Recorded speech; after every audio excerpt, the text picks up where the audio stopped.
मिलीपोस्ट jobs, current affairs, GK.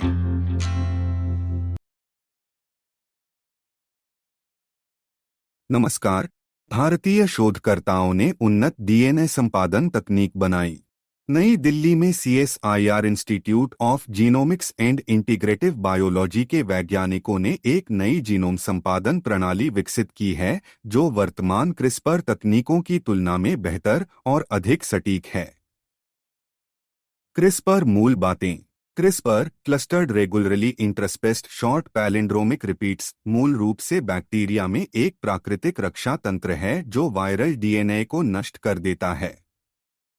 शोधकर्ताओं ने अधिक जटिल जीवों के जीन को संशोधित करने के लिए इस प्रणाली को फिर से तैयार किया। क्रिस्पर-Cas9 सिस्टम। क्रिस्पर-Cas9 तकनीक वैज्ञानिकों को डीएनए अनुक्रम जोड़ने, हटाने या बदलने की सुविधा देती है। यह Cas9 एंजाइम को एक विशिष्ट डीएनए स्थान पर निर्देशित करने के लिए एक गाइड RNA gRNA का उपयोग करके काम करता है, जहां यह डीएनए को काटता है, फिर कोशिका कट की मरम्मत करती है, जो डीएनए अनुक्रम को ठीक या बदल सकती है। हालांकि पारंपरिक क्रिस्पर-Cas9 प्रणाली कभी-कभी अनजाने में जीनोम के अन्य भागों को प्रभावित कर सकती है, जिसे ऑफ टारगेट प्रभाव कहा जाता है। हालांकि वैज्ञानिकों ने सटीकता बढ़ाने के लिए सुधार किए हैं, लेकिन ये परिवर्तन अक्सर संपादन दक्षता को कम करते हैं। FN-Cas9 पर स्विच करना। इस समस्या को हल करने के लिए शोधकर्ता बैक्टीरिया फ्रांसिसेला नोविसिडा से FN-Cas9 एंजाइम का अध्ययन कर रहे हैं। यह एंजाइम SP-Cas9 वेरिएंट की तुलना में अधिक सटीक और कुशल है, लेकिन आमतौर पर कम प्रभावी है। CSIR टीम ने PAM अनुक्रम के साथ इसके अमीनो एसिड इंटरैक्शन को बदलकर FN-Cas9 में सुधार किया। इससे डीएनए से जुड़ने की इसकी क्षमता बढ़ गई और जीन संपादन अधिक प्रभावी हो गया। इन संशोधनों ने एंजाइम को जीनोम के कठिन पहुंच वाले क्षेत्रों तक पहुंचने में भी मदद की।